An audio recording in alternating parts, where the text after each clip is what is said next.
There's this strange, kind of unfamiliar moment that starts to happen when somebody begins to actually move beyond the life that they started with. And it isn't the idea of moving beyond that life, because people love the idea of ambition. They celebrate their dreams while they're still completely harmless, while they still exist as conversations over coffee or late night thoughts about what could actually be possible one day. In that stage, everybody is supportive of them and everybody encourages them and everybody tells them, you should go for it, do what you want to, follow your dreams. However, encouragement has its boundary, and you only discover that boundary once it becomes a reality for you. And at first, the changes, they feel small. You don't actually notice them much. You start spending your time completely differently, and you read books and watch videos around you that nobody else consumes. You start creating instead of consuming media, and you go places that they would never think to go to. Your priorities shift in a way that feel natural to you, but feel foreign to other people. They feel even extreme to an extent for someone else. It's nothing dramatic, like I said. It's just a subtle change in your direction for you.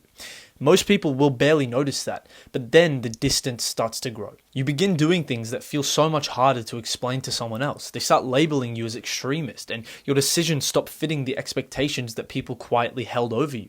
The things that motivate you stop making sense from the outside, and what once looked like harmless curiosity now looks like divergence. And that's when this uncomfortable feeling starts to come upon you. That's when it starts to happen. People start reducing what you're actually doing.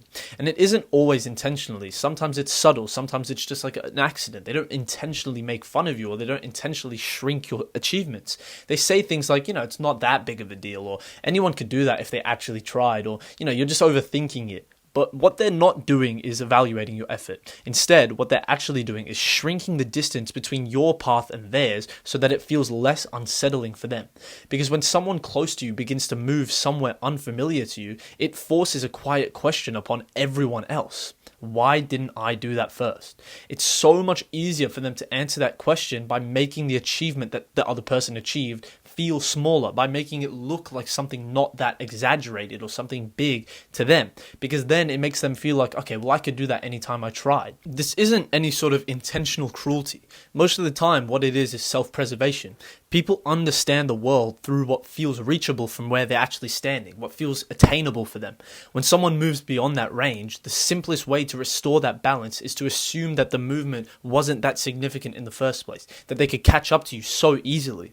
So effort then becomes luck, and discipline becomes obsession, and exploration just simply becomes an unnecessary risk that you took that they don't need to. From the outside, the climb starts to look and feel trivial to them, but triviality is an illusion created by distance. The further that someone moves from a shared starting point, the harder it becomes for the people at that starting point to measure what the movement would have actually required. The late nights completely disappear from the view, and the uncertainty disappears, and the quiet moments where turning back would have been so much easier than continuing disappears completely from their perspective. All that they can see and all that remains visible is the result. And results, when seen from far away enough, look so simple. What makes that dynamic so strange, however, is that it's not a new idea. You can see it absolutely everywhere if you start paying attention. The person who leaves their hometown and comes back to find that no one understands what they've become interested in or why they even left in the first place. The friend who begins building something meaningful only to realize that their old friend group didn't know how to talk about it anymore with them. The moment that you notice that the things exciting you no longer translate easily into the language of the people around you is that same moment where you notice this effect that I'm talking about. It is not hostility, it's not intentional discouragement. Instead, all it is perspective.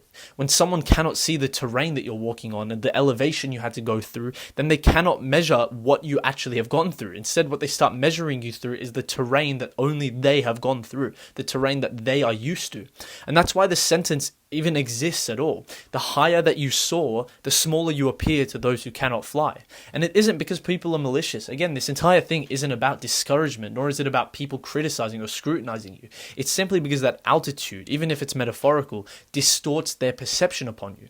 When you watch that plane take off from the ground, eventually it becomes a tiny dot that even you cannot track with your superhuman eyes. It doesn't matter how big or enormous that aircraft actually is, or how powerful the engines roar, and you can't hear them anymore anymore once they get far away enough. Distance compresses everything. That is just a physical fact. Like, you cannot deny that. The closer something moves towards the sky, the further away it gets from you, the easier it is and the easier it becomes to underestimate the distance of it from below. And the same thing happens with people. When someone moves far away enough from the shared assumptions of their environment, their choices begin to look stranger and stranger instead of more ambitious. Their work begins to look excessive. Why are you staying up these late nights? Why are you not going to sleep? Or why are you waking up at 5 a.m. when you could just wake up like a normal time like everyone else? They don't look like necessary movements. Their direction becomes harder for you to recognize because the reference points between you and them have changed. And eventually, something that isn't obvious when you first begin climbing becomes obvious to you. Rising separates. And it isn't because success demands that isolation from you, but because the movement alters your perspective. The higher and higher you go, the more altitude you reach, the fewer people around you will have experienced that terrain. Their advice becomes less applicable to you, and their understanding becomes less precise. Even their praise begins feeling misplaced upon you because they're reacting to the outline of what you're doing rather than the substance, rather than the late nights, and rather than the again, I can't bring more examples in. I've said everything I need to. From the ground, you look smaller, but smallness is simply the side effect of distance. And the irony is that people who eventually decide to climb themselves, people who finally bite the bullet, discover this immediately. The moment that they begin actually doing some hard work and moving upwards, their landscape shifts as well, and everyone else around them starts scrutinizing them in the same way that they scrutinized the person who climbed first. What once looked so simple reveals its complexity. What once looked effortless reveals the amount of work that actually takes, the work hidden inside of it. They realized that the sky never was empty. They realized that the climb never was effortless. It was just invisible from where they were standing. And once you see that, once you understand this idea, the sentence stops feeling like a direct insult to the people below you.